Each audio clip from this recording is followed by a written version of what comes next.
말씀 선포하겠습니다. 오늘 말씀의 제목은 성령의 일이란 제목으로 말씀을 전하도록 하겠습니다. 오늘은 성령 강림절입니다. 혼외구원 후식계 생명의 성령에 관한 말씀입니다. 성령의 일이란 제목의 말씀을 통해서 성령님께서 오셔서 무슨 일을 하시는지 구체적으로 예수님께서 가르쳐 주셨습니다. 26절 말씀부터 보시면 내가 아버지께로부터 너희에게 보낼 보혜사 곧 아버지께로부터 나오시는 진리의 성령이 오실 때에 그가 나를 증언하실 것이요 라고 말씀하고 있습니다. 내가 라고 하는 건 예수님을 말합니다. 그런데 요 내가 라고 하는 개념이 지금 말씀하시는 내가라고도 그렇게 볼 수 있지만 성령을 보내실 때는 미래예요. 미래에 죽으시고 부활하시고 승천하신 이후에 10일 후에 보내시거든요. 그러니까 지금 요 내가라고 하는 것을 지금 말씀하시는 예수님이시다라고도 볼 수 있지만 요 나라고 하는 예수님을 어디로 봐야 될까 했을 때 미래에 죽으시고 부활하시고 승천하신 후에 40일, 부활하시고 나서 40일째 승천하시거든요. 승천하신 후에 오순절, 50일째 되는 날 성령을 보내시는데 그때 미래에 예수께서 이렇게 하실 것이다. 이렇게 보면 더 좋지 않을까 싶습니다. 내가 아버지께로부터 너희에게 보낼 보혜사 그랬습니다. 그래서 요 아버지께로부터라고 되어 있죠. 요 아버지라고 하는 것은 하나님을 말합니다. 이 하나님은 영이시기 때문에 4차원이나 5차원, 눈에 보이는 세상이나 눈에 보이지 않는 세상을 넘어서 계신 분이시죠. 그래서 그 3차원과 4차원을 넘어서 계신 그 아버지께로부터 너희에게 보낼 보혜사라고 그랬어요. 그러면 당연히 5차원 이상의 어떤 다른 차원을 이야기하겠죠. 그 아버지께로부터 보낸다 그러면 예전에는 아버지가 천상 하늘에 계시다 해서 하나님께서 성령을 보내실 때 하늘에서 보내시는 어떤 것이다 라고 장소, 처소로 그렇게 생각했는데 그런데 이걸 장소 개념으로 공간 개념으로 보는 것보다는 오히려 다른 차원의 것으로 보는 게 더 낫지 않은가. 그래서 3차원과 4차원을 넘어선 5차원, 이건 공간의 개념이 아니거든요. 그래서 아버지께로부터 너희에게 보내신다라고 했을 때 그 아버지는 사도 바울이 셋째 하늘, 고린도후서 12장 2절에서 셋째 하늘이라 라고 그랬고 4절에서 낙원이다 라고 그랬거든요. 아버지 계신 곳이 셋째 하늘이라 그랬어요. 낙원이다 그랬어요. 그러니까 여기 아버지께로부터 보낸다 라고 했을 때 이것은 다른 차원의 어느 곳에서 보내신다 라고 봐야 좋지 않을까 싶습니다. 거기가 영적인 차원이요 그곳이 5차원이다 라고 그렇게 보고 너희에게 보낸다 했으니까 이 너희는 제자들을 얘기합니다. 육신적인 제자들, 3차원에 속해 있는 제자들, 신앙적으로 보았을 때 이 제자들의 상태는 어떤 상태냐? 요한복음 15장 5절 말씀해 보시면 예수님께서 이렇게 말씀하십니다. 나는 포도나무요 너희는 가지라. 그가 내 안에 내가 그 안에 거하면 사람이 열매를 많이 맺나니 나를 떠나서는 너희가 아무것도 할 수 없음이라 하시면서 너희는 가지라 그러셨거든요. 이 가지된 너희들, 가지된 제자들을 말하죠. 그 가지된 제자들은 하나님의 말씀을 가진 제자들을 말합니다. 하나님의 말씀으로 그 몸과 발을 깨끗하게 씻어주신 그 몸과 발을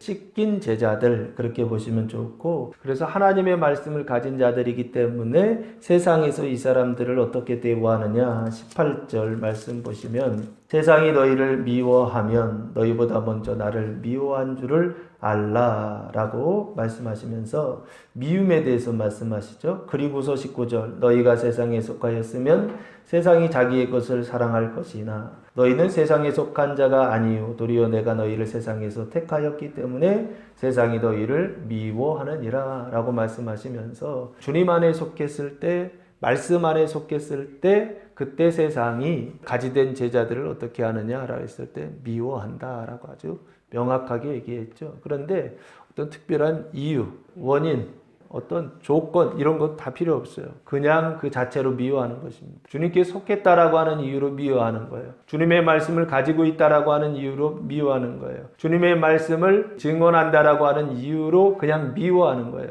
세상 사람들이 미워하고 세상이 나를 미워한다는 거예요. 그때 당황하지 마시라고요. 그때 괴로워하지 마시라고요. 그때 실망하거나 실족하지 마시라고요. 당연한 일이다라는 것입니다. 내가 범죄하여 미워하는 거 이거는 뭐 말할 필요도 없겠지만 내가 말씀을 가지고 믿음으로 그 형제들의 연약한 자들의 그 발을 씻어주고 그 몸을 씻어주고 그 사망을 씻어주는 그 일을 위해 힘쓰고 있는데 미워한다고 한다면 그건 당연한 일이다라고 받아들여야 된다. 그 사람들에게 사랑받을 것을 기대하면 안 된다 그 얘기죠. 오히려 그들이 나를 미워하면 내가 누구에게 속해 있다?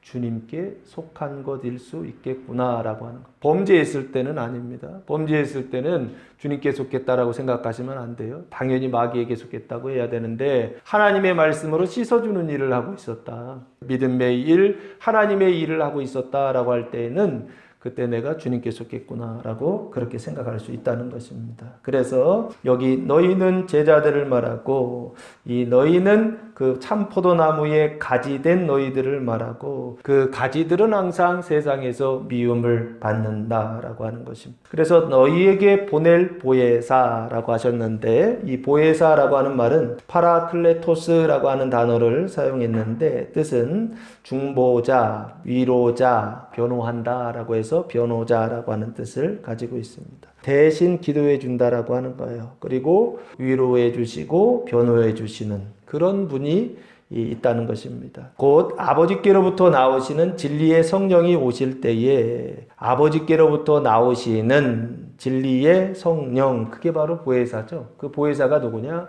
아버지께로부터 나오시는 진리의 성령이 보혜사예요. 그러면 아버지께로부터 나오시는 진리의 성령이 아닐 때 그거는 보혜사입니까? 보혜사 아닙니까? 그거는 가짜 보혜사. 그러니까 세상에 예수님께서 이렇게 구체적으로 이렇게 규정하시면서 개념을 이분이 보혜사고 이분이 성령이시다라고 이렇게 정하시는 것은 가짜가 있기 때문에 그렇습니다. 진짜가 아니라 가짜가 있어요. 가짜 보혜사가 있고 거짓 보혜사가 있고 가짜 성령이 있고 거짓 성령이 있죠. 왜 가짜라고 하냐면 내가 느낄 때 성령이라고 느끼기 때문에 그래요. 내가 알 때 보혜사라고 그렇게 알고 깨달아지기 때문에 그래요. 그러나 그건 내 기준이고 성경에서 말하는 기준은 뭐냐? 가짜가 있고 진짜가 있다라고 하는 것. 진짜 보혜사, 가짜 보혜사가 있다라고 하는 거예요. 근데 그 가짜 보혜사도 그냥 가짜처럼 티가 나는 보혜사가 아니죠. 진짜 같은 가짜인 거죠. 그래서 그 보혜사, 곧 아버지께로부터 나오시는 진리의 성령이 오실 때에 할 때 자기가 보혜사다라고 그렇게 주장하시는 분들이 계세요. 한국에 한 100명 정도 된다 하시더라고요. 돌아가신 분도 많고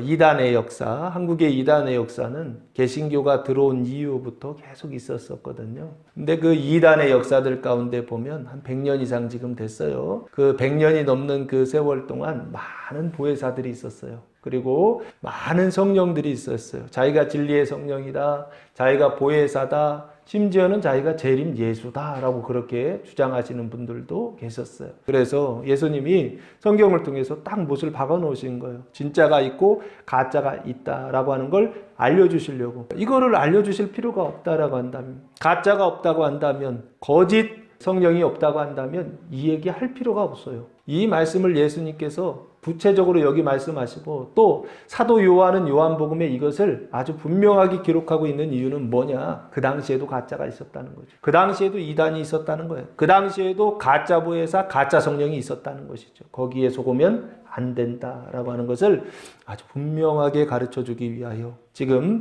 26절에서 말씀하고 있는 게 아닌가 싶습니다. 아버지께로부터 나오시는 진리의 성령이 오실 때에 그분께서 하시는 일이 나와요. 그가 나를 증언하실 것이요 라고 말씀하고 있습니다. 성령님께서 나를, 예수님을 뭐 하신다? 증언하신다. 이게 성령님께서 하시는 일이에요. 아버지께로부터 나오는 성령님, 진리의 성령님께서, 보혜사께서 하시는 일은 첫 번째 일, 무슨 일을 하신다? 증언하시는 일을 하신다. 근데 누구를 증언한다? 자기를 증언하지 않아요. 자기 자신을 증언하지 않는다. 어떤 다른 사람을 증언하지 않는다는 거예요. 오직 누구요? 예수를 증언한다라고 그렇게 말씀하고 있다는 것입니다. 성령님께서 오셔서 하시는 일은 뭐냐? 예수를 증언하는 일을 한다는 거예요. 그러면 이 예수는 인자 예수님을 말하는 것이죠. 근데 문자적으로 그리고 3차원적으로 육신적으로 국한해서 예수를 생각하시면 안 됩니다. 이 예수는 어떤 예수냐라고 했을 때 이미 이제 성령이 오실 때에는 예수님께서 어떤 상태냐면 죽으시고 부활하시고 승천하셔서 10일 후에 보내신 거기 때문에 죽으시고 부활하시고 승천하신 예수다라고 그렇게 봐야 되지 않는가 싶습니다. 그리고 이 예수는 어떤 예수냐라고 했을 때 요한복음 15장 20절 말씀해 보시면 내가 너희에게 종이 주인보다 더 크지 못하다는 말을 기억하라. 사람들이 나를 박해하였은즉 너희도 박해할 것이요 내 말을 지켰은즉 너희 말도 지킬 것이라 말씀하시면서 박해를 얘기하시죠. 사람들이 나를 박해할 것이다. 그 얘기는 예수님께서 박해를 받으시는 것이죠. 그래서 여기 뭐 죽으시고 부활하시고 승천하시다라고 하는 건 우리가 생각할 때 굉장히 영광스러운 모습으로 생각하지만 그러나 실제 현실적인 예수는 누구냐? 어떤 모습을 가지고 있느냐? 사람들로부터 박해를 받는 예수다라고 그렇게 예수님이 소개하고 있더라는 거예요. 지금 예수님께서 막바지예요. 박해받는 예수에 대하여 말하고 있다고요. 사람들이 박해한다고요. 그 발을 씻어주고 그 몸을 씻어주고 말씀으로 로고스로 그 서로 사랑을 실천하고 계신 그 예수님을 미워하고 박해하고 그리고 24절 말씀해 보시면 요 한 가지가 더 나옵니다. 15장 24절 내가 아무도 못한 일을 그들 중에서 하지 아니하였더라면 그들에게 죄가 없었으려니와 지금은 그들이 나와 아버지를 보았고 또 미워하였도다 하면서 미움에 대해서 말씀하시죠. 박해받는 예수, 미움받는 예수예요. 왜 박해받고 왜 미움을 받습니까? 이유가 뭘까요? 말씀으로 로고스로 그들의 몸과 그들의 발을 어떻게 하고 있다는 거예요? 깨끗하게 씻어주시기 때문에 박해하고 깨끗하게 씻어주시기 때문에 미움을 받는 그 서로 사랑하라고 하는 그 계명을 실천하고 계시는 그 실천을 통해서 예수의 그 사랑을 통해서 미움받고 박해받고 있더라는 것입니다. 우리도 마찬가지라고 생각해요. 성령님께서 오셔서 증언하실 때 우리도 성령을 통하여 세상 가운데 증언하거든요. 증언할 때 박해받는 거 당연한 거고 또한 미움받는 거 당연한 거다라고 생각하셔야 돼요. 사람들로부터 사랑받을 거 생각한다고 한다면 그 발 씻어주거나 몸 씻어주면 안 돼요. 어린 아이들 목욕탕 가가지고 애들 이렇게 때를 닦아주잖아요. 그때 시원하다 더 깨끗하게 씻어주세요. 이런 애들이 있나요? 하나같이 씻어주려고 하면은 막 도망가고 씻어주려고 하면 소리 지르고 씻어주려고 하면 막 짜증내고 그러지 않습니까? 그리고 싫어해요. 미워하더라고요. 아마 더 크면 박해할지도 몰라요.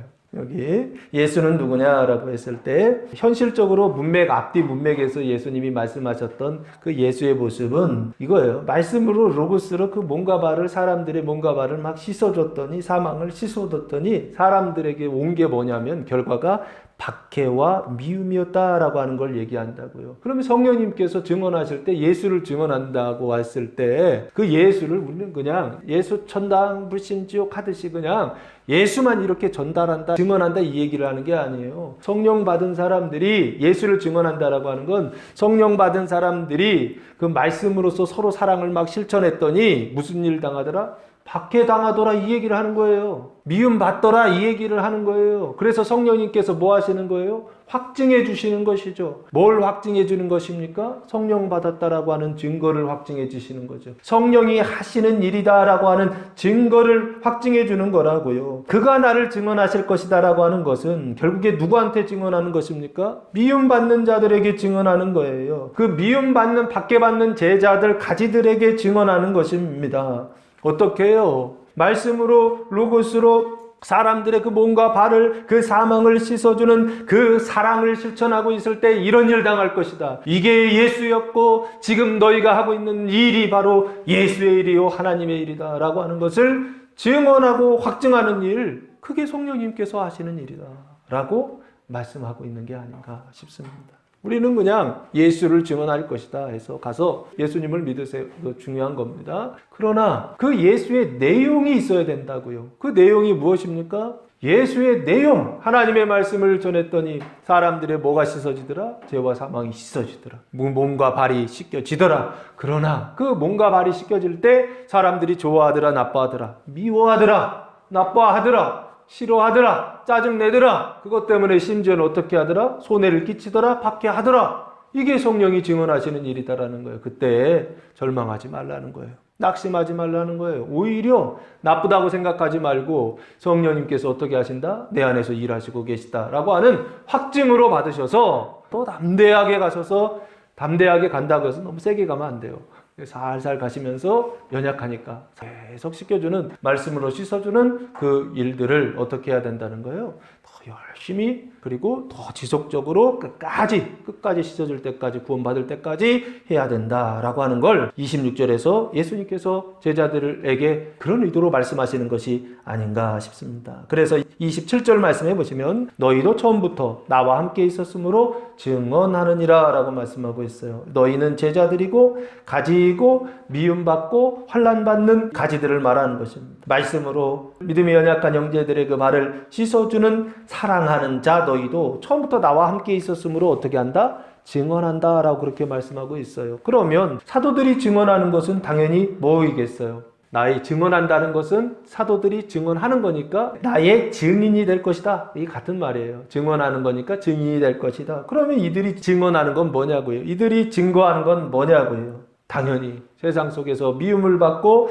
세상 속에서 환난을 당하지만 말씀으로 씻어주는 사랑, 이것을 실천하는 증언, 이게 이들의 증언 아니겠느냐 말이에요. 실제적으로 가서 예수를 증언하겠죠. 그 예수를 증언할 때 이들이 당하는 일은 뭐다? 고난과 환난 당할 것이고, 이들이 하는 일은 뭐다? 복음을 전하는 일이죠. 그 복음을 전하는 일이 뭐냐고요? 말씀으로서 씻어주는 복음이죠. 예수로서, 그리스도로 씻어주는 복음, 사망을 씻어주는 그 복음을 증언할 것이다. 그래서 이런 것입니다. 성령님께서 증언하시고, 그리고 가지들, 제자들도 증언할 것이다 라고 말씀하고 있어요. 이게 성령님께서 하시는 일이요, 제자된 가지들이 한 일이다라는 것입니다. 그렇다고 한다면, 만약 내가 이런 예수를 증언하고 있지 않다고 한다면, 그래서 세상으로부터 사랑을 받고 사람들로부터 박해를 받지 않고 오히려 미움을 받지 않고 사랑을 받고 있다고 한다면 이 사람이 받은 영은 무슨 영입니까? 이게 성령이 하시는 일이요, 이게 제자들이 한 일이라고 한다면 지금 우리도 똑같이 세상을 살아가면서 많은 말들을 하며 살아가는데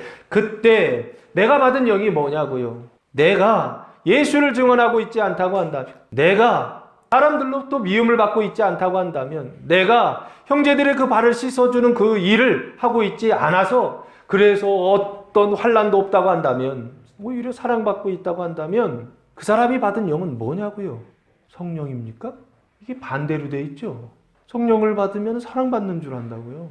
성령의 일을 하면 당연히 사람들로부터 칭찬받는 줄 안다고요. 무슨 칭찬입니까? 칭찬은요. 내가 예수를 증언하고 있다고 한다면 당연히 성령님께서 하시는 일이다라고 하는 거예요. 그러나 만약 내가 예수를 증언하고 이런 예수를 증언하고 있지 않다고 한다면, 형제들의 발을 씻어주는 서로 사랑을 실천하고 있지 않다고 한다면, 그래서 미움받고 그래서 환난받고, 이 당시에 실제로 그렇게 미움받고 환난을 받으셨으니까요. 그런 예수를 증언하지 않고, 그런 예수를 내가 인정하지 않고, 그런 예수를 내가 받아들이지 않고 있다고 한다면 지금 내가 받아들인 성령은 성령이다, 악령이다, 분별하셔야 된다라고 하는 것이죠. 그래서 26절, 27절 성령님께서 하시는 첫 번째 일은 뭐냐? 예수를 증언하실 것이다. 제자들도 증언했고 또한 우리도 증언해야 합니다. 오직 예수를 증언해야 됩니다. 그때 형제들의 몸과 발을 씻어줄 것이요, 그때 미움을 받고 환난을 당할 것입니다. 낙심하지 마세요. 절망하지 마세요. 오히려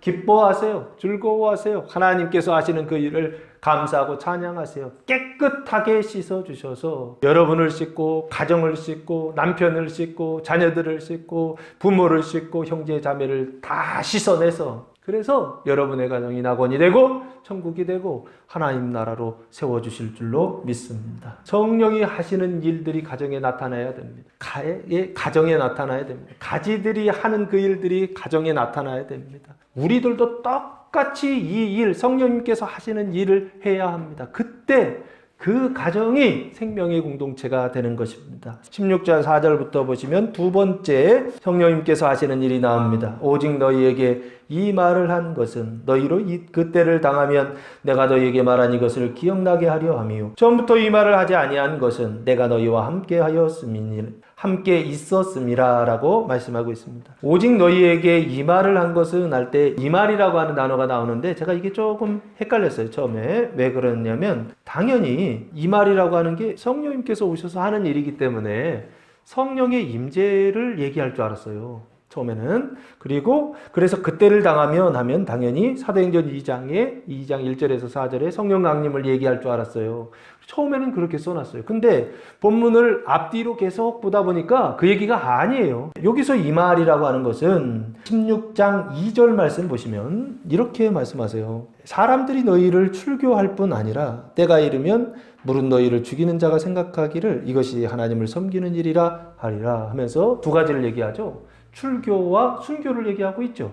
지금 오직 너희에게 이 말을 한다라고 하는 것은 지금 1절과 2절을 받은 거예요. 1절과 2절을 받아서 사람들이 너희를 출교할 것이고, 이 출교라고 하는 것은 그 당시에 유대교를 얘기합니다. 유대교 그 회당에서 쫓아낼 것이다. 그래서 쫓겨날 것이다. 이 얘기예요. 출교를 당할 것이고, 그리고 그럼 유대 사회에서 사회생활을 못한다. 그 얘기예요. 그리고 두 번째는 사람들이 너희를 출교한다면 어떻게 하는 거예요? 죽인다, 살해한다 라고 되어 있죠. 그럼 이 사람들 입장에서는 순교하는 것이, 출교당하고 순교당하는 그 일을 말씀하셨다고요. 그래서 이 4절에서는 뭘 얘기하느냐? 이 말을 한 것은, 너희에게 이 말을 한 것은 출교당하는 일과 살해당하는, 순교당하는 그 이 말을 한 것은 이란 뜻으로 봐야 되고, 그리고 15장 25절에 아까 15장 25절에 보시면 바로 앞에 그러나 이는 그들의 율법에 기록된 바 그들이 이유 없이 나를 미워하였다 한 말을 응하게 하려 함이라 라고 말씀하시면서, 여기 미워하는데 이유가 없죠. 뭐 조건이 없어요. 그냥 미워하는 거예요. 근데 예수를 미워한다라고 하는 그 말씀을 어떻게 하느냐면 응한다, 성취한다 라고 그렇게 말씀하셨는데, 결국에 여기 오직 너희에게 이 말을 했다라고 하는 것은 출교를 당하고 순교를 당하고 미움을 당하는 그 말을 예수님 하셨다라고 봐야 되지 않는가 싶어요. 그 말을 한 것은 이유가, 목적이, 오직 너에게 이 말을 한 것은 이유와 목적이 뭐냐? 그 뒤에서 쭉 설명합니다. 너희로 그때를 당하면, 당연히 그럼 그때도 회당에서 쫓겨나는 일이죠. 출교당하는 일이고, 그리고 순교하는 일이고, 그리고 어떻게 해요? 이유 없이 미움받는 일, 이 일을 당하면 어떻게 된다? 내가 너희에게 말한 이것을 기억나게 하려 함이다 라고 말씀하고 있어요. 이 기억나다 라고 하는 단어가 문해 모뉴오라고 하는 단어를 사용했는데, 기억을 더듬다, 회상하다 라고 하는 뜻입니다. 그래서 기억을 더듬어서 회상해서 어떻게 하라는 거예요? 기억을 더듬어서 회상해서 예수님 승천하시고 성령 강림까지 했어요. 성령까지 받았어요. 그래서 성령님께서 막 증언해요. 제자들을 통하여 증언하고 그 가지들을 통하여 증언을 해요. 그때 무슨 일을 당하느냐? 순교당하는 일, 그리고 출교당하는 일, 미움당하는 일, 이런 일들을 할 때 어떻게 하라는 것입니까? 기억하라는 거예요. 그때 예수님 말씀하셨다라고 하는 걸 기억하라는 거예요. 회상하라는 거예요. 그래서 뭘 하지 말라는 겁니까? 1절, 16장 1절 이렇게 하지 않으려고 예수님 말씀하시는 거예요. 내가 이것을 너희에게 이름은 너희로 실족하지 않게 하려 함이니 하면서 실족을 얘기하시죠. 발이 빠지는 거예요. 그래서 더 이상 뭐 하지 못하는 거예요? 증언하지 못하는 거예요. 말씀으로 씻어주지 못하는 거예요. 나쁘다 생각하여. 왜냐하면 출교당하기 때문에. 자기 사회에서, 자기가 살고 있었던 그 사회에서, 그 유대교 공동체에서 출교를 당하 쫓겨나는 거예요. 그리고 사람들이 쫓아낸 다음에 어떻게 하는 것입니까? 사회적으로 죽이고, 정치적으로 죽이고, 신앙적으로 죽이고, 육신적으로 죽이는 순교를 당하는 거예요, 지금요. 그래서 사람들로부터 끊임없이 그 미움의 시선을 받을 때 그때 견딜 수 있겠느냐고요. 못 견디겠더라고요. 내가 왜? 내가 뭘 잘못했는데 이런 대우를 내가 받아야 돼? 이런 생각들이 오더라고요. 여기 안에요. 그때 뭐 하려고요? 기억하라는 거예요. 그때 뭐 하라는 것입니까? 오늘 이 16장 1절 실족하지 말라는 것입니다. 그래서 결국에 실족하지 않으면 뭘 하라는 거예요? 뭐 1차적인 의미는 실족하지 않는 거지만 실족하지 않았으면 결국에는 계속 어떻게 하라는 것입니까? 하던 일 하라는 얘기죠. 그러면 제자들이 하던 일이 뭐냐고요? 그걸 생각하셔야 되죠. 1차적으로는 실족하지 않는 일이지만 2차적으로는 지속적으로 계속적으로 하던 일, 말씀으로 그 로고스로 사람들의 세상의 그 사망을 씻어주는 서로 사랑하는 일을 하라! 라고 예수님 그 이유와 목적을 지금 말씀하고 있는 게 아닌가 싶습니다. 기억나게 하려 함이요. 처음부터 이 말을 하지 아니한 것은 내가 너희와 함께 있었습니다. 지금 이 얘기하는 이유는 처음부터 너희와 함께 하고 있었기 때문에 처음부터 말하지 않았고 지금 말하는 것이다 라고 그렇게 말씀하고 있어요. 그러면 처음부터 이 말을 하지 않은 건 왜 그러냐라고 했을 때 내가 너희와 함께 있어서 믿음이 흔들리지 않았다는 거예요. 내가 너희와 함께 있어서 내 말을 따랐다는 것이죠. 내가 너희와 함께 있어서 너희는 어떻게 했다는 거예요? 미움을 받고 내가 너희와 함께 있을 때 너희는 동일하게 박해를 받고 심지어는 이런 일들을 다 경험했다는 거예요. 미움받고 박해받는 일들을 경험했다는 거예요. 그래서 나와 함께 있었기 때문에 내가 그거 얘기할 필요가 없다. 근데 이 얘기하는 이유는 뭐다? 떠날 것이다라는 거예요. 예수님께서 승천하실 것이다라는 거예요. 아버지께로 돌아가실 것이다라는 그때 예수님의 뭐를 경험하냐면 부재를 경험하는 거예요. 주님이 임재하시지 않은 거예요. 주님이 여기 함께 계시지 않은 거예요. 주님이 떠나시는 거예요. 주님이 이별하시는 것이죠. 다른 차원으로 3차원에 늘 함께 하셨던 인자 예수님께서 4차원을 넘어 5차원까지 가셔서 더 이상 이제는 인자 예수님을 만날 수 없는 그런 때 이 홀로 되는 어떤 그 외로운 상태가 된다는 거예요. 그때 뭐 하지 않게 하시려고요? 실족하지 않게 하시려고. 지속적으로 서로 사랑하는 일, 그 발을 씻어주는 일, 사망을 씻어내는 일, 말씀으로 깨끗하게 하는 일을 계속하게 하시려고 주님께서 어떻게 하셨다라는 거예요. 지금 이 말씀을 하고 계신다라고 하는 것입니다. 그래서 처음에는 말하지 않았고 지금은 너희한테 이렇게 말하고 있는 것이다. 그러면서 5절 그러나 지금 내가 나를 보내신 이에게로 가는데 하시죠. 너희 중에서 나더러 어디로 가는지 묻는 자가 없고 그럼 이 지금은 언제입니까? 지금 예수님 말씀하시는 그 당시죠? 그럼 그 당시는 언제예요? 예수님께서 13장에서 제자들의 발을 씻어주는 세족식이 있잖아요. 마태, 마가, 누가복음에는 세족식이 없어요.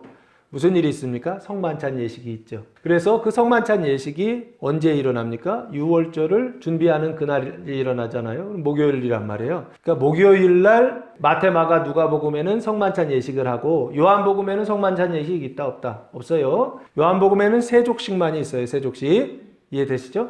있기는 있지만 성만찬처럼 되어 있지 않고 그냥 저녁에 모여서 서로 식사하는 것으로 간단하게 나와 있고 가장 긴 내용은 뭐냐면 세족식이란 말이에요. 그러면 같은 날이에요. 성만찬 예식이나 세족식이 같은 날이에요. 그러면 그 날이 언제입니까? 날짜로 보면 목요일이죠. 목요일 날 성만찬 예식과 세족식이 같이 일어나요. 그리고 나서 금요일 날가 잡혀가서 십자가에 못 박혀 돌아가시고 토요일 날 무덤 속에 계시다가 일요일 주일 날 예수님께서 부활하시는데 근데 지금 내가 나를 보내신 이에게로 가는데 라고 했을 때 요 지금은 그러면 이제 그 고난주간 목요일이라고 본다면 세족식이 이루어졌던 그 목요일이라고 한다면 지금 내가 나를 보내신 이게 아버지시죠. 아버지께서 보내셔서 왔고 그래서 아버지께로 다시 돌아가는 것이죠. 그 아버지, 영적인 차원의 그 5차원에 계신 그 아버지께로 간다는 거예요. 그래서 공간의 이동이 아니라 차원의 이동이다 라고 그렇게 말씀드렸던 거예요. 간다 라고 했죠. 그럼 실제적으로 예수님께서 지금 목요일 날 가시나요? 아니죠. 지금 말씀하시는 때는 지금이지만 예수님이 실제로 아버지께 돌아갈 때는 언제입니까? 두 가지 차원입니다. 아버지께로 돌아가는 게 두 가지 차원으로 보셔야 돼요. 첫 번째 우리가 대표적으로 알고 있는 건 뭐냐면 사도행전 1장 1절에서 3절 말씀해 보시면 예수님 승천에 대한 장면이 나오거든요. 그때 날짜가 나와요. 1절에서 3절까지. 데오빌로여 내가 먼저 쓴 글에는 물은 예수께서 행하시며 가르치시기를 시작하신부터 그가 택하신 사도들에게 성령으로 명하시고 승천하신 날까지의 일을 기록하였노라 하시면서 승천 날까지 나오죠. 날짜가 3절 그가 고난받으신 후에 또한 그들에게 확실한 많은 증거로 친히 살아계심을 나타내사 부활이죠. 이게 40일 동안 그들에게 보이시며 부활 후 40일 동안 계셨다. 하나님 나라의 일을 말씀하시니라. 그러면서 40일째 되는 날 승천하셨다는 얘기예요. 그러면 보통 우리가 예수님 죽으시고 부활하시고 40일째 되는 날 승천하셨다. 아버지께로 돌아갔다. 이렇게 생각하거든요.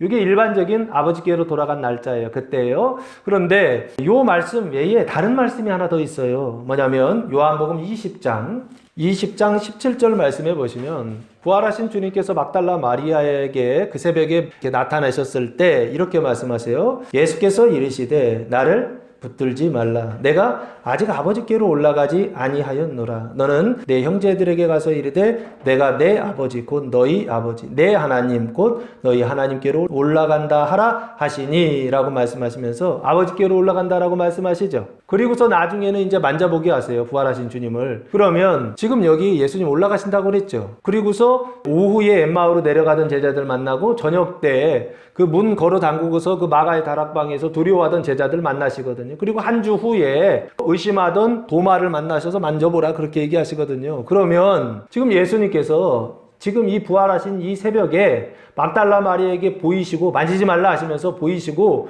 올라가셨다 안 올라가셨다? 당연히 올라갔다고 봐야죠. 아버지께로 가셨다라고 저는 봐야 된다고 싶어요. 승천하고는 좀 다른 개념이에요. 그죠? 분명히 이것도 제가 볼 때는 승천이에요. 하나님께로 아버지께로 가신 거기 때문에 하늘로 올라간 거예요. 올라간 건데 하늘이라는 게 공간의 하늘을 얘기하는 게 아니라 차원의 하늘, 아버지 하나님 계신 그 영적인 차원으로 가셨다가 엠마오 제자들에게 가시고 저녁 때 사도들에게 보이셨다라고 그렇게 저는 봐야 된다고 생각해요. 그러면 여기 다시 돌아오시면 결국에 예수님께서 지금 말씀하실 때 뭐라고 말씀하시냐면 지금 내가 나를 보내신 이에게로 가는데 라고 했을 때 이 간다라고 하는 건 부활하신 그날이죠. 초실절 일요일 그날 새벽에 막달라 마리아에게 보이신 이후에 가셨다라고 그렇게 첫 번째로 봐야 되고 두 번째 봐야 될 것은 뭐냐 부활하시고 승천하시기 바로 직전까지 40일을 계시거든요. 40일 동안 계시다가 부활하신 후에 40일 동안 계시다가 그리고서 40일째 되는 날 아버지께로 돌아가셨다. 이렇게 두 가지로 보면 좋지 않을까 싶습니다. 지금 내가 나를 보내신 이에게로 가는데 너희 중에서 나더러 어디로 가는지 묻는 자가 없다라고 하는 것입니다. 그리고 도리어, 이 도리어라고 하는 것은 반대로라고 하는 뜻이죠. 내가 이 말을 함으로 너희 마음의 근심이 가득하였다라고 그렇게 말씀하고 있어요. 그 얘기는 무슨 얘기입니까? 근심이 가득했다라고 하는 건 나쁘다고 생각했다는 거잖아요. 그런데 도리어라고 써 있으니까 원래는 뭐라는 거예요? 좋은 일이다라는 것이죠. 부활하신 주님께서 승천하시는 일, 아버지께로 돌아가는 일, 그래서 제자들과 이별하는 일, 하나님의 부재를 임재가 우리는 좋은 것이다 생각하잖아요. 하나님이 임재하셔서 성경 잘 읽게 해주시고 하나님께서 임재하셔서 기도도 잘 되게 하시고 하나님께서 임재하셔서 인생이 복을 받고 사업도 잘 되고 건강하고 이러면 우리는 하나님의 그 임재가 그 복이라고 생각하고 좋다고 생각한단 말이에요. 근데 예수님 뭐라고 말씀하신다고요?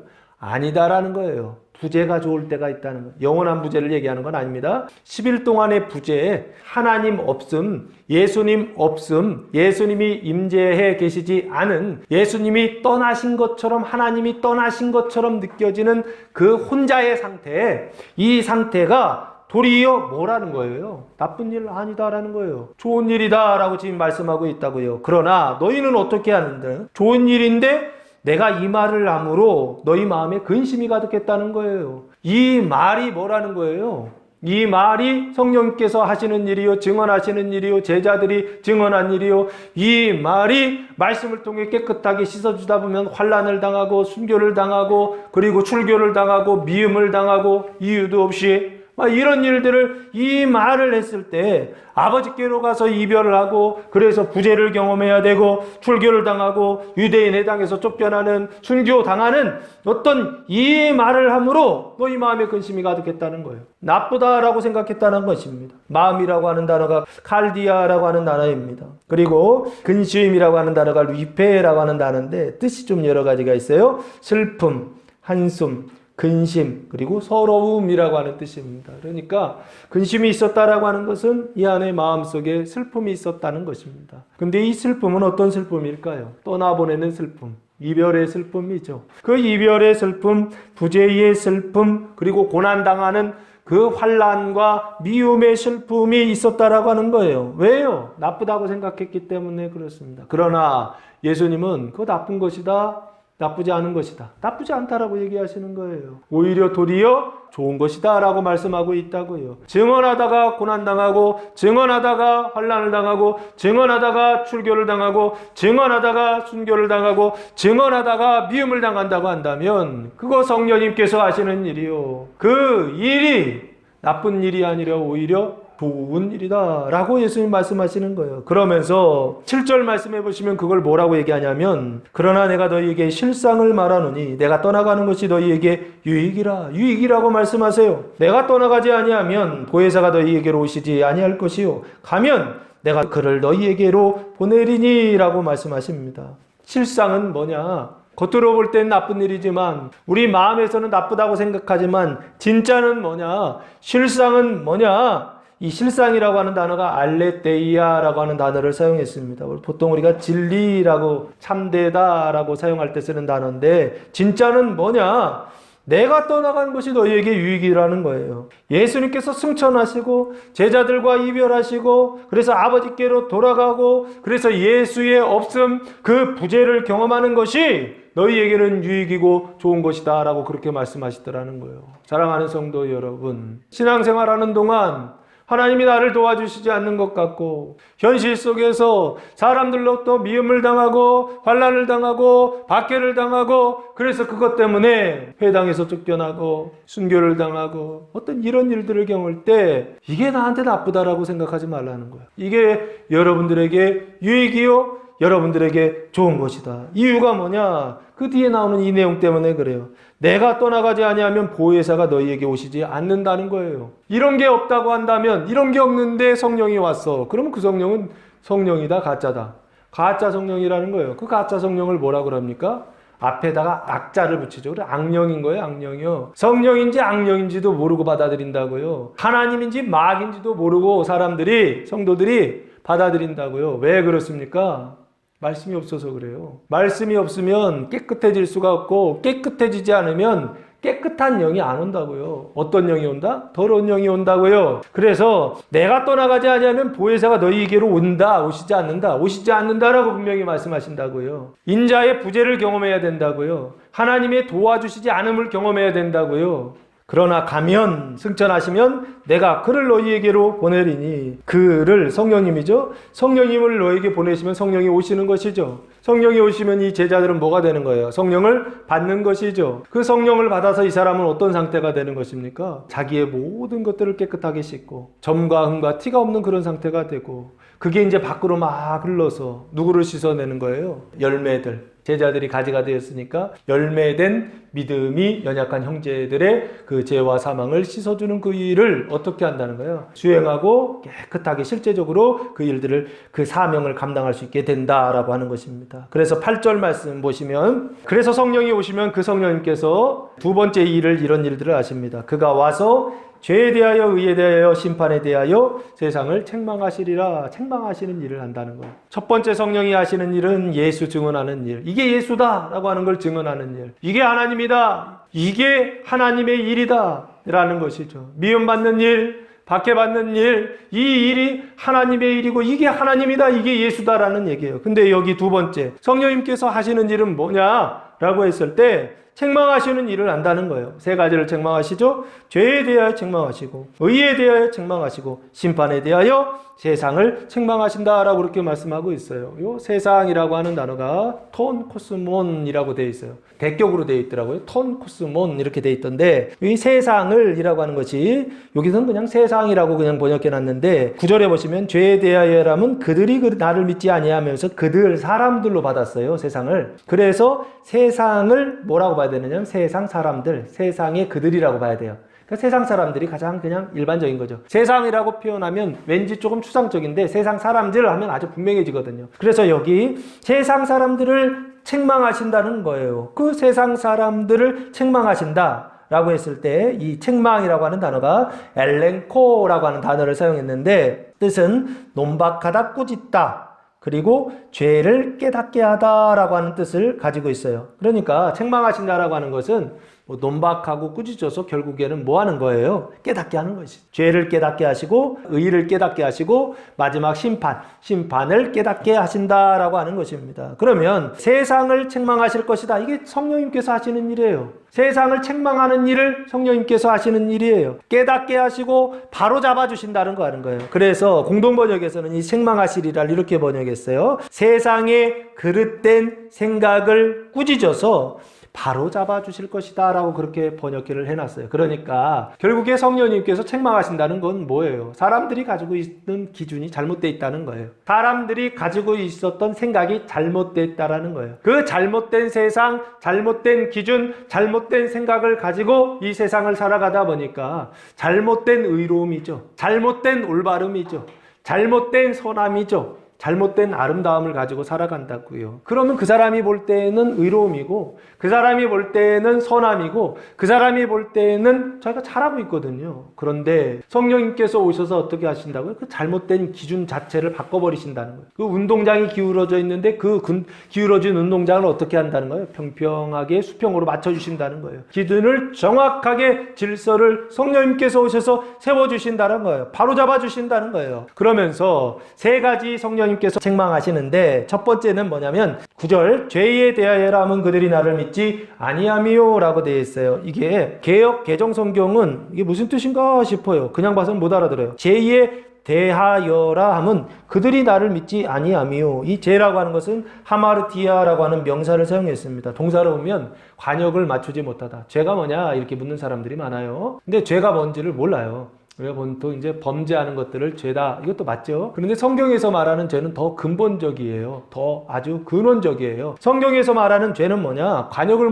맞추지 못한다라고 하는 이 하마르티아라고 하는 단어를 사용했어요. 그러면 성경에서 말하는 이 죄라고 하는 뜻은 결국에 뭘 얘기하느냐? 그럼 다른 관역을 맞춘 것이죠. 그 다른 관역이 뭐냐는 거예요. 누구 말을 듣기 시작하는 거냐? 하나님의 말씀을 듣기 시작하는 게 아니에요. 하나님의 말씀을 듣지 않고 누구 말을 듣기 시작하는 거냐면 뱀의 말을 듣기 시작하는 거. 이게 바로 뭐냐면 죄예요, 죄. 죄라고 하는 것을 우리는 생각할 때 범죄하는 걸 죄라고 생각합니다. 맞죠? 포괄적으로 크게 보면 범죄하는 게 죄라고요. 그러나 근원적으로 근본적으로 들어가면 죄는 뭐냐라고 했을 때 창세기 3장에 아담과 하와가 타락하여 뱀의 말을 듣기 시작하여 타락하여 그래서 어떤 상태인 거예요? 그 타락한 상태, 뱀의 말을 듣는 상태로 살아가는 게 이게 죄의 시작이라고요. 뱀의 말을 듣는 게 죄고 사망은 뭐냐? 그 뱀의 말을 듣고서 말하고 실천하는 게 사망이에요. 그러면 죄에 대하여라 함은 그들이 나를 믿지 아니함이요 했어요. 그들은 8절에 세상 사람들을 얘기하고 그 세상 사람들이 나를 믿지 않는다는 거예요. 그 죄와 사망의 사람들이 나를 믿지 않는다는 거예요. 그 나는 누굽니까? 예수님이시죠.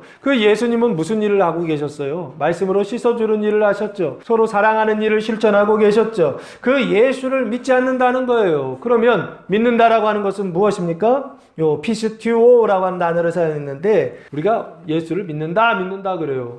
근데 이렇게 내용을 들어가서 물어봐요. 정말 믿는지 확인해봐요. 제가 왜냐하면 확인해봐야 돼요. 가짜로 믿는 사람들이 너무 많아요. 구원받지 못하는 믿음을 가지고서 구원받았다라고 해서 오해하고 착각하시는 분들이 너무 많아요. 교회만 다니고 적당히 신앙생활하면 구원받았다고 생각하시더라고요. 노. 아니에요. 절대 그렇지 않습니다. 그냥 마음으로만 내가 예수님을 믿으면 되지. 그러면 구원받았다라고 생각해요. 믿는다라고 생각해요. 성경에서는 그 얘기를 하지 않는다고요. 성경에서 말하는 믿는다라고 하는 건 뭐냐? 사도 바울이 이렇게 얘기하고 있다고요. 로마서 10장 믿음의 기준을 이렇게 잡으셔야 돼요. 17절 말씀입니다. 그러므로 믿음은 들음에서 나며 들음은 그리스도의 말씀으로 말미암았느니라. 믿음은 들음에서 난다 그랬죠. 들음은 뭘 들어야 된다? 말씀을 듣는다. 누구의 말씀이요? 그리스도의 말씀이요. 그 그리스도의 말씀이 지금 어디 기록되어 있느냐고요. 성경에 기록되어 있고 구약에 기록되어 있고 신약에 기록되어 있지 않습니까? 구약도 그리스도의 말씀이에요. 그렇죠? 그리스도께서 말씀하신 것이고 신약은요. 그리스도가 인자가 되셔서 오셔서 말씀하신 내용이죠. 그래서 구약도 그리스도의 말씀, 신약도 그리스도의 말씀. 구약은 언약이고 신약은 성취다.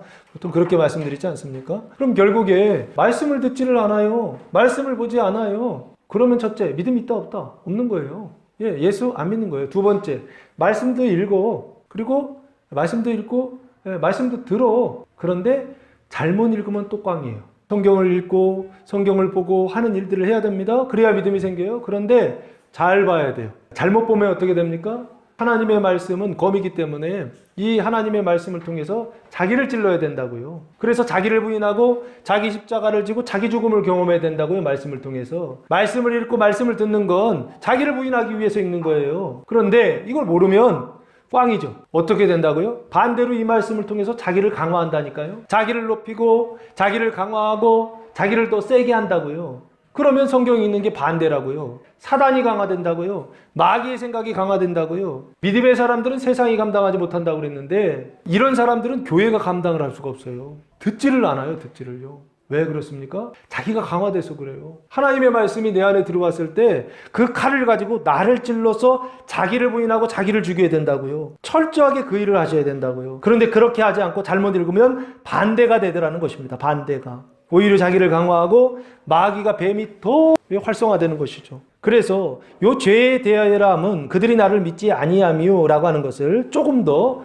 공동번역에서는 이렇게 번역해 놨더라고요. 예수를 믿지 않는 것이 죄라고 지적할 것이다 라고 그렇게 번역해 놨어요. 예수를 믿지 않는 것이 죄다. 예수를 믿지 않는 것이 죄다. 이 얘기는 무슨 얘기입니까? 예수의 말씀을 듣지 않는 것이 죄다 이 얘기죠. 이 얘기는 무슨 얘기예요? 뱀의 말을 듣는 게 죄다 이 얘기죠. 뱀의 말을 듣는 것이 죄고 그리고 예수의 말을 듣지 않는 것이 죄고 뱀의 말을 듣고 있는 것이 죄다라는 거예요. 구약을 보지 않고 신약을 보지 않고 성경을 보지 않는 것이 죄고 예수의 말씀을 듣지 않는 거니까 성경을 보지 않고 성경을 듣지 않는 것이 죄고 그리고 누구 얘기를 듣는 거예요? 뱀의 말을 듣는 것이고 아담과 하와가 타락한 이후에 우리의 상태는 뭐가 됐다고요? 뱀의 상태가 됐고 뱀의 말을 듣는 상태가 됐다고 그랬잖아요. 그러면 자기 생각을 듣는 게 뱀의 생각을 듣는 거라고요. 뱀의 말을. 내 생각을 듣고 내 말을 듣고 내 안에서 내가 말을 하지 않습니까? 그 말을 듣고서 우리가 살아간다고요. 자기 생각을 듣고서 살아간다고요. 그때 그것을 뭐라고 얘기하느냐? 그걸 죄라고 얘기한다라고 지금 말하고 있다고요. 성령님께서 오셔서 끊임없이 말한다는 거예요. 성경 보지 않는 것 죄다라고 하는 거. 성령님께서 오셔서 끊임없이 가르치신다는 거예요. 책망하신다는 거예요. 네 생각을 따라 살아가는 거, 네 생각의 말을 듣는 거, 그게 뱀의 말을 듣는 것이요. 그게 죄다라는 거예요. 우리 태어날 때부터 죽을 때까지 세상에 살면서 누구 말을 듣느냐? 자기 생각을 따라서 살지 않습니까? 근데 성경에서 그 자기의 생각을 뱀의 생각이라고 얘기한다고요. 사단의 생각이라고 얘기한다고요. 용의 생각이라고 얘기한다고. 그 생각을 따라서 살아간다고요. 그 뱀이 찾아와서 말을 해요. 그 얘기를 실제로 듣는 사람들도 많아요. 우리는 그게 뱀의 말이라고 인식만 못하는 것뿐이지 내 마음속에 뱀이 찾아와서 말을 한다니까요. 찾아오는 게 아니죠. 여기 살고 있죠. 자리를 피고 뱀이 꽈리를 꼰다고 그러나요? 우리 칼디아 마음속에서 살고 있다고요. 살면서 우리한테 끊임없이 말을 한다고요. 근데 우리는 나도 모르는 사이에 그거를 말로 받아서 그렇게 생각하고 그렇게 감정이 상하고 그렇게 해서 의지가 작동해서 어떻게 하는 거예요? 골장 죽이는 거 아닙니까? 말 안 듣는 거 아니냐고요. 왜 그런 일들이 발생하느냐?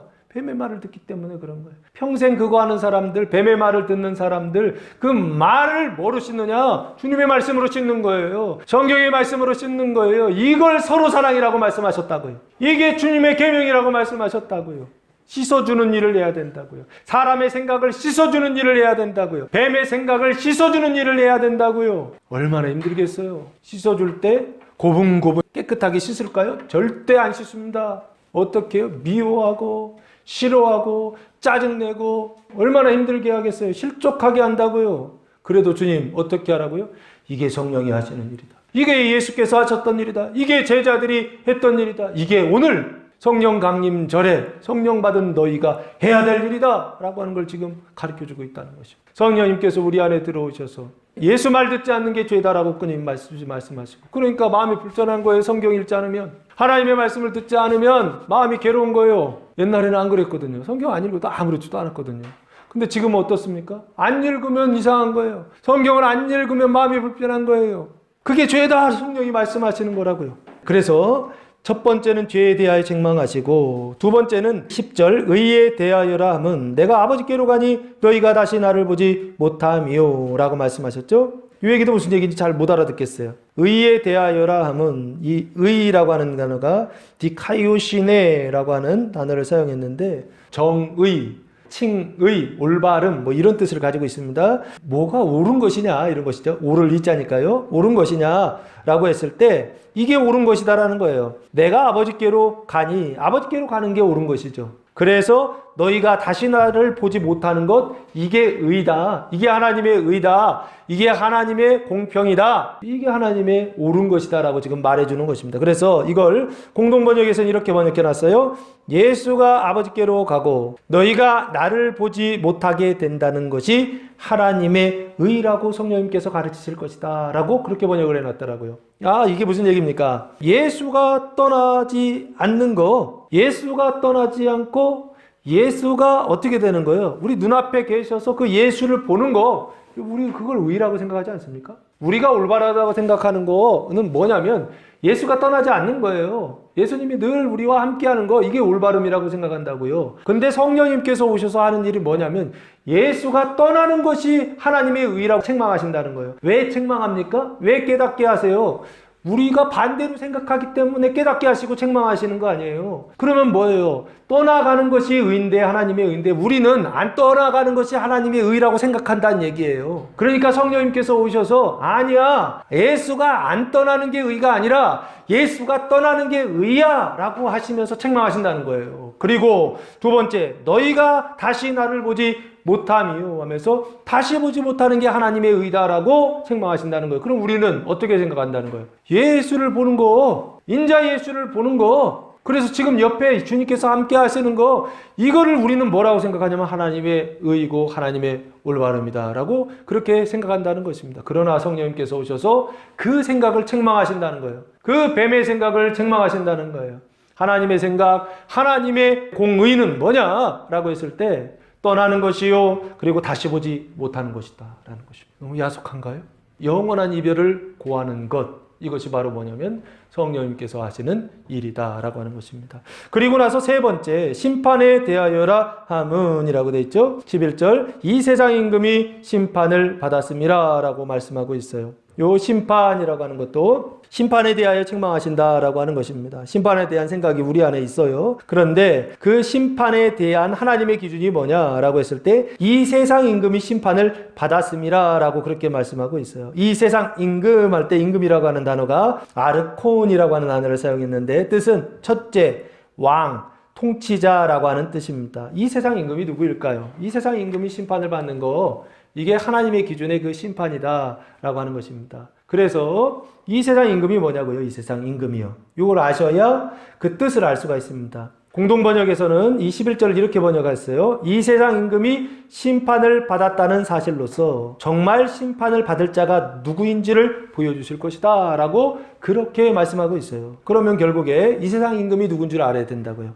이 세상 임금이 누구입니까? 계시록 17장 1절 말씀해 보시면 또 7 대접을 가진 7 천사 중 하나가 와서 내게 말하여 이르되 이리로 오라, 많은 물 위에 앉은 큰 음녀가 받을 심판을 내게 보이리라 하면서 음녀 심판에 대해서, 큰 음녀 심판에 대해서 지금 말씀하세요. 그 음녀가 누구냐? 7장 5절, 그의 이마에 이름이 기록되었으니 비밀이라, 큰 바벨론이라, 땅의 음녀들과 가증한 것들의 엄이라 하였더라 하면서 이름이 큰 바벨론이죠. 그 큰 바벨론의 상태는 어떤 상태냐면 음란한 상태죠. 땅의 음녀들과 가증한 상태죠. 가증한 것들의 어머니라는 얘기는 무슨 얘기입니까? 그 시초라고 하는 것이죠. 첫째라고 하는 것이죠. 왕이라는 거예요. 그게 왕이라는 뜻입니다. 그러니까 이 음녀가 큰 바벨론이고 그 바벨론이 어떤 상태냐면 음행하는 상태이고 가증한 상태다. 지금 그렇게 얘기한다고. 그러면서 그 음녀가 어떻게 되느냐 하면 18장 2절 말씀해 보시면 힘찬 음성으로 외쳐 이르되 무너졌도다 무너졌도다 큰 성 바벨론이여, 귀신의 처소와 각종 더러운 영이 모이는 곳과 각종 더럽고 가증한 새들이 모이는 곳이 되었도다 하면서 그 성의 무너짐을 얘기하고 있죠. 그 바벨론의 지금 뭐를 얘기하면 패망을 18장에서 말씀하고 있어요. 17장에서는 음녀가 심판을 받고 18장에서는 바벨론의 심판에 대하여서 계시하시고 예언하고 계시다라, 미리 보여주고 계시다라고 하는 거예요. 이 세상 임금이 심판을 받았다라고 했을 때 이 세상 임금을 음녀라고 말하고 큰 바벨론이다라고 그렇게 말하고 있고, 그 음녀를 뭐라고 부정함이라고 하고 그 큰 바벨론을 가증함이라고 한다고 한다면 하나님께서 이것을 어떻게 하신다는 거예요? 심판하셨다라고 하는 거예요. 그 심판하신 그것을 통하여 정말로 심판받을 자가 누군지를 보여주실 것이다. 성령님께서 책망하시고 보여주실 것이다 라는 뜻이에요. 그러면 과거에 예수님께서 이미 음녀와 바벨론을 심판하셨어요. 그리고 지금도 성령을 보내주셔서 진짜로 심판받을 그 음녀와 바벨론이 뭔지를 보여주실 것이다 라는 뜻이에요. 그러면 지금 예수님께서 정말로 심판하실 그 왕은 뭘까요? 과거에 예수님 그 당시에 그 음녀와 그 바벨론을 심판하셨어요. 그 음녀와 바벨론이 뭘까요? 그 음녀와 바벨론을 성경에서는 뭐라고 얘기할까요?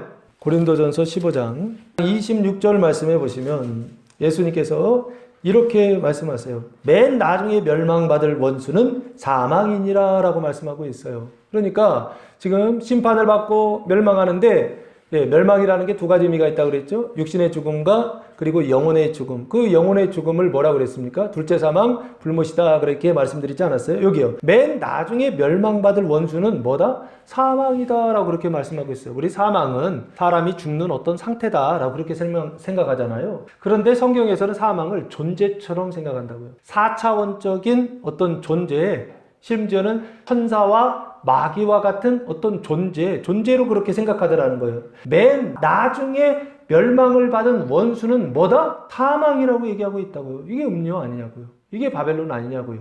그러면서 하나 더 계시록 20장 14절 말씀해 보시면 이 사망에 대해서 이렇게 설명하고 있어요. 사망과 음부도 불못에 던져지니 이것은 둘째 사망 곧 불못이라 하면서 사망과 음부를 얘기하시죠. 그 사망과 음부를 어디에다 던진다? 불못에 던진다. 이게 말이 돼요? 사망과 음부가 우리가 생각할 때 이 음부가 지옥이라고 우리 생각했거든요. 지옥의 문. 그런데 그 사망과 음부도 그 불못에 던져서 멸망시키신다는 거예요. 둘째 사망의 해를 받게 하신다는 거예요. 이게 성경에서 얘기하는 아주 디테일한 것이죠. 구체적으로 설명하고 있다고요. 그러면서 지금 여기요. 이 세상 임금이 심판을 받았다라고 하는 사실로서 정말 심판을 받을 자가 누구인지를 가르치시고 깨닫게 하시는 일, 알려주시는 이거 성령님께서 하신다는 거예요. 그게 바로 뭐냐? 사망이고 그게 바로 뭐냐? 사망과 음부가 불못에 들어가는 어떤 이런 것이죠. 이게 현실적으로는 결국에는 뭐예요? 우리가 경험할 때는 어떻게 경험하는 것입니까? 사람의 생각이 아니라 말씀으로서 하나님의 말씀으로서 자기의 그 몸과 발을 씻어주는 그 사랑으로서 사망이 심판받는 것을 보여주신다, 깨닫게 하신다라고 하는 뜻으로 봐야 되지 않는가 싶어요. 그 얘기는 무슨 얘기예요? 예수님이 이미 2000년 전에 어떻게 하신 것입니까? 이미 심판하셨잖아요. 2000년 전에 세상 임금을 심판하셨잖아요. 그리고 지금 예수님이 어떻게 되는 거예요? 가지된 우리들, 열매된 우리들, 나무된 우리들, 우리의 삶 속에서 하나님의 말씀을 통하여서 끊임없이 그 몸을 씻어주시고 그 발을 씻어주시는 그것을 통하여서 뭐가 씻겨져요? 죄와 사망이 씻겨지지 않습니까? 그 죄와 사망이 씻겨지는 경험으로서 그 죄와 사망이 심판받는 경험으로서 그래서 우리가 깨끗해지고 우리가 거룩해지는 내가 거룩해지는 그 심판을 통하여 그 경험을 통하여서 그래서 어떻게 하신다는 거예요? 세상을 책망하시고 나를 책망하시고 나를 깨끗하게 하신다는 것입니다. 나를 거룩하게 하신다는 것입니다. 실제적으로 경험할 때는 내가 하나님의 말씀을 오늘도 열심히 읽고 그 말씀을 통하여 다른 사람을 막 찌르는 것이 아니라 괴롭히는 것이 아니라 그 말씀을 통하여서 자기 자신을 계속 찌르고 부인하고 자기 자신을 어떻게 하는 거예요? 말씀을 통해서 죽이는 것이죠. 자기 자신의 그 생각을 죽이는 것이죠. 그래서 그 일을 통하여서 어떻게 된다는 거예요? 끊임없이 책망하신다는 거예요. 끊임없이 깨닫게 하신다. 죄를 깨닫게 하시고 그리고 의를 깨닫게 하시고 뭐가 심판인지를 끊임없이 깨닫게 하셔서 그래서 성령님께서 어떻게 하시는 거예요? 지속적으로 이 세상 살아가면서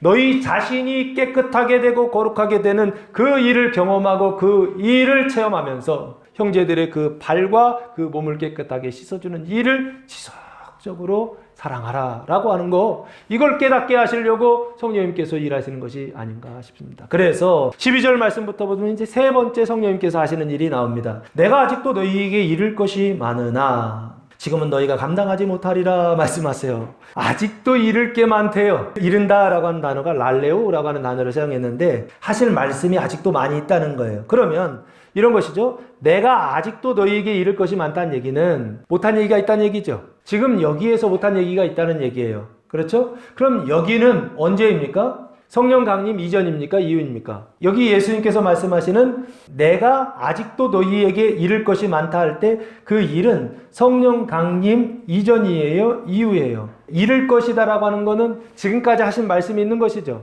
예수님이 인자로서 여기서 하신 말씀이 있다고요. 그게 11절까지 말씀이라고 보시면 좋을 것 같아요. 그리고 그 이후에 예수님께서 더 하셔야 될 말씀이 있다고 한다면 그 얘기는 누가 하시느냐? 성령님께서 하시는 것이죠. 성령님께서 오셔서 그 일을 하실 거예요.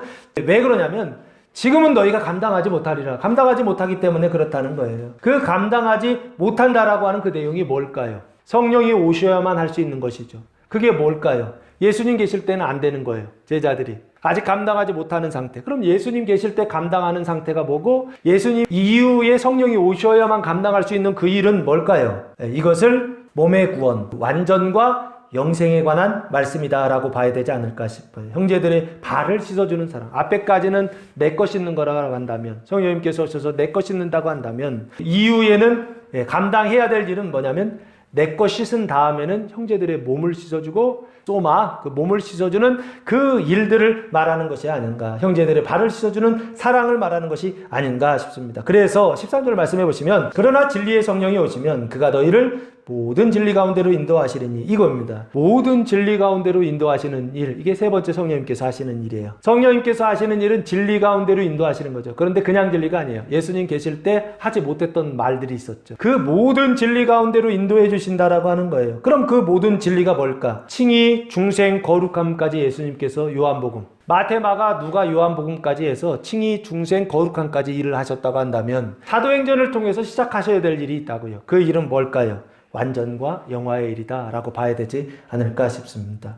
그것을 뭐라고 말하냐? 완전과 영화를, 완전을 형제사랑이라고 한다면 영화를 이웃사랑이다 라고 그렇게 말씀드리고, 그 형제사랑과 이웃사랑은 어떻게 가능하느냐? 오직 하나님의 말씀, 그 로고스를 통하여서 형제들의 그 몸과 발을 씻어주는 사랑, 주의 계명을 실천하는 그 진리 가운데로 인도하신다라고 하는 것입니다. 이제는 자기 것 씻는 일을 열심히 한 사람들에게 이 성령의 그 충만함을 통하여 막 흘러가죠.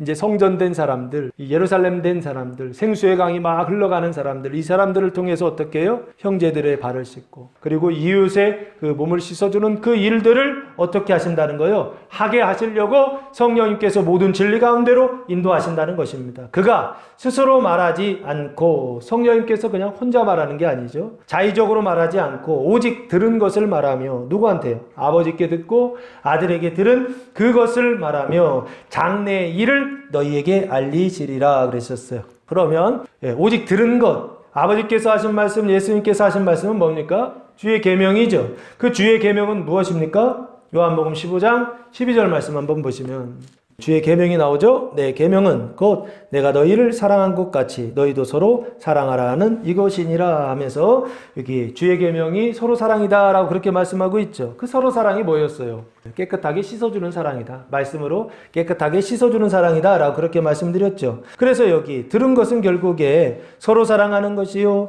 그 서로 사랑하는 것을 14절에서는 내 영광을 나타내리니 라고 그렇게 말씀하셨어요. 그러니까 영광스럽게 하는 일이죠. 하나님의 생명으로 영광스럽게 하는 일이다 라고 그렇게, 내가 오직 들은 것을 말하며 장래일을 너희에게 알리시리라. 요 장래일이라고 하는 단어가 엘코마이라고 하는 단어를 사용했어요. 영어로는 come이라고 하는 뜻인데 오다가다 라는 단어예요. 근데 그 오다가다 라는 단어를 장래일이라고 그렇게 번역을 해놨어요. 그 장래일을 너희에게 알리신다 그러면 이것을 보통 뭐라고 말합니까? 사도행전 2장 8절 말씀해 보시면 장래일을 말하는 것을 사도 베드로가 이렇게 설교하고 있습니다. 그때에 내가 내 영을 내 남종과 여종에게 부어주리니 그들이 예언할 것이요 라고 하면서 예언을 얘기하고 있죠. 예언하는 것, 이 예언하는 것을 지금 뭐라고 하냐면 성령님께서 장래일을 뭐 할 것이다? 너희에게 알리실 것이다 라고 그렇게 말씀하고 있어요. 그러면 장래일을 알리는 게 예언인데, 우리가 예언을 보통 생각할 때 그냥 미래를 말하는 것을 예언이라고 자꾸 생각해요. 미래를 말하는 것도 예언은 예언이에요. 그러나 가짜 예언이 있고 진짜 예언이 있어요. 아무 데나 가서 예언 받으시면 안 돼요. 가짜 예언이 있어요. 말씀에 기초하지 않은 예언은 가짜예요. 주님께서 말씀하신 들은 것, 여기 보시면 오직 들은 것을 성령님께서 말씀하신다고 했잖아요. 그러면 성령의 예언이 들은 것, 주님의 말씀이 아니라고 한다면 그 성령의 예언은 가짜라고요. 주님이 말씀하신 것을 성령님께서 예언하고 있다고 한다면 그거는 진짜 예언이죠. 근데 요즘 예언한다는 사람들이 너무 많아요. 근데 예언하는데 어떻게 예언하는지 아세요? 자기 마음대로 예언을 해요. 그게 구약에 써 있잖아요. 자기 마음대로 예언하는 선지자들에 대하여서 하나님께서 어떻게 하십니까? 아주 불같이 화를 내시잖아요. 구약 시대에도 가짜 예언자들이 있었다고요.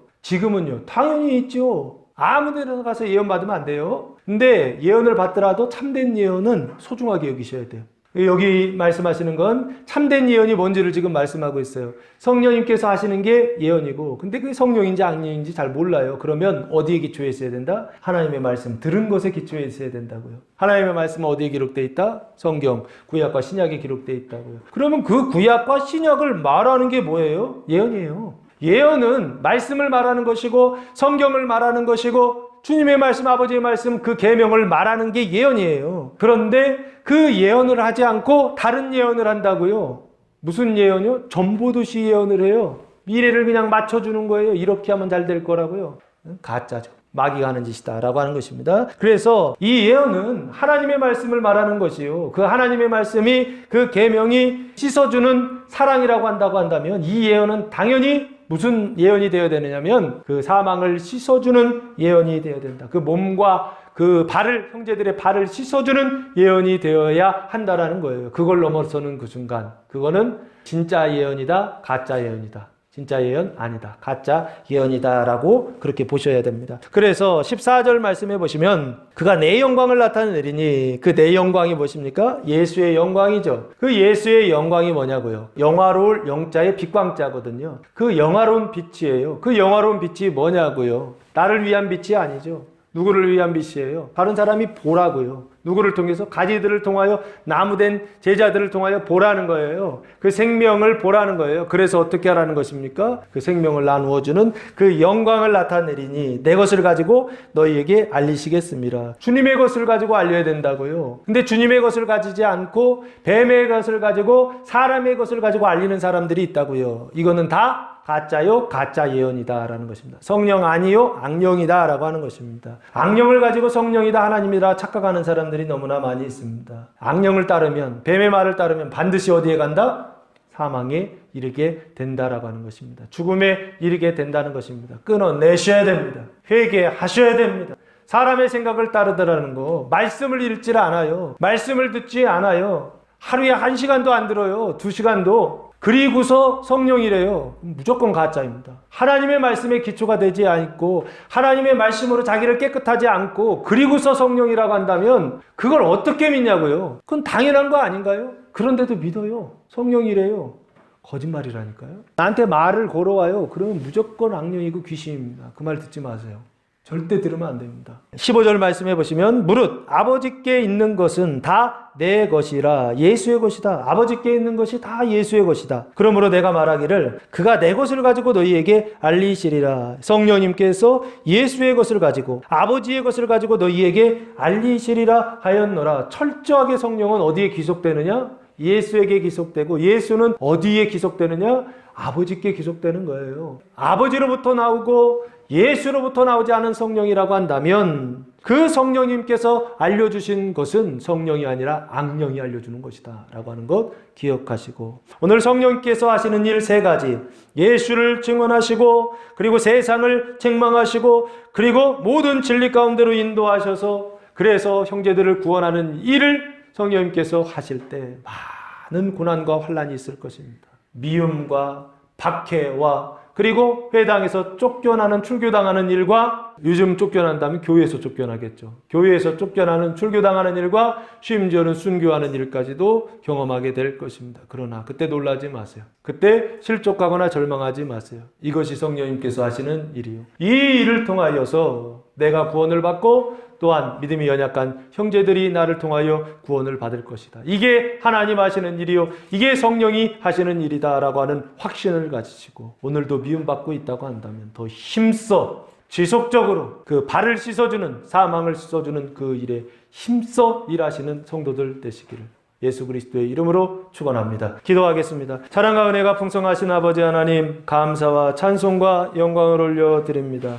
진리의 성령님께서 오셔서 강림하셔서 우리들을 모든 진리 가운데로 인도하여 주실 때 믿고 따르게 하옵소서. 형제들의 몸과 발을 그리스도의 말씀으로 깨끗하게 씻어주는 영생의 영광이 나타나는 한 주간 되게 하옵소서. 이제는 우리 주 예수 그리스도의 은혜와 하나님 아버지의 무한하신 사랑하심과 성령의 교통하심이 사랑하는 성도들 머리 위에와 가정 위에와 교회 위에 이제로부터 영원토록 함께 하시기를 간절히 축원하옵나이다. 아멘.